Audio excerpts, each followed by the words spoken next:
Lock-in was the perfect appetizer for what's to come. Now, 30 teams are heading to the domestic leagues to fight for regional thrones in league play. Oh, and don't forget, Gecko's tagging along. Welcome to Next Up, I'm Kaquka, and today we're highlighting 7 teams to keep your eye on during league play. The former Zerzier roster is putting in work under the banner of Talon Esports. Despite the duelist Pathipan missing lock-in, the Thai superstars burst into top 8 before losing a high-stakes Pacific showdown with DRX. With attendance at 6 international events, including Champions 2021 and 2022, this lineup, headed by new IGL Cruz, has a storied history in the VCT, with a new chapter in the making for 2023. Led by FNS, the former Optic Core packs a punch alongside import duelist artists. And as for some, he's more than just a W streamer, he's a W player too. Som with a reposition for Tino, he's got the showstopper, Som, an absolute menace!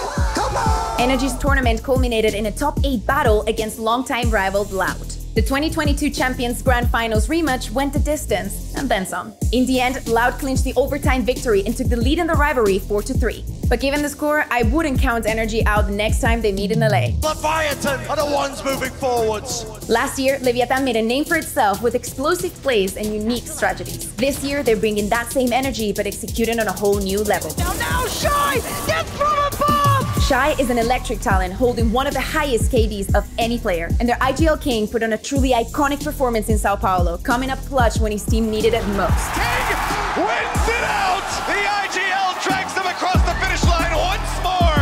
That game was close as hell. Now, don't make the same mistake we made last year. Don't sleep on Leviathan. Navi could be a championship caliber team after a top 4 finish in Brazil. With a top KD in Sao Paulo, Xiao's a menace on the server. And at the age of 73, veteran IGL Angel can still top frag while calling the shots. I will let them knife me this game.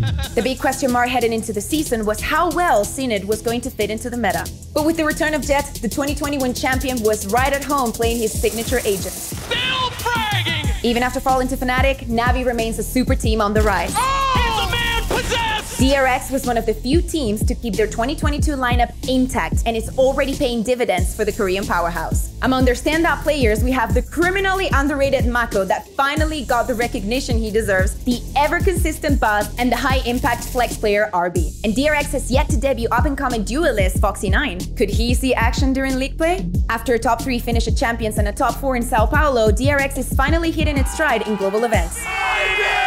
Now they're heading home to Seoul with their sights on the VCT Pacific trophy. Sadak has spearheaded another epic return to the Grand Finals for Loud, and this time in front of a packed Brazilian crowd. Their young guns Kawansin and Tuith stepped up big time on the global stage, almost seamlessly replacing the firepower of Sassy and Pancada. But the bedrock of this team is still Aspas and Les. As 2 of the biggest playmakers in the world, they carry this team on their shoulders.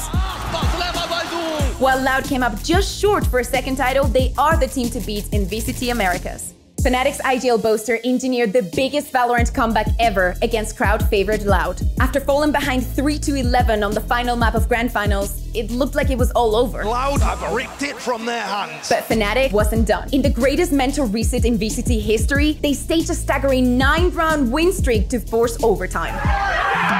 They went on to claim the series, snatching victory from the jaws of defeat to lead their first VCT trophy. And finally, Boaster and Durka can put their hands on a trophy! It took them 3 years, but hard work finally paid off. Oh, love Valorant, mate. And for New Edition Chronicle, he became the first player in Valorant history to seize 2 international trophies. From mechanics to chemistry to their mental game, Fnatic's roster is the real deal.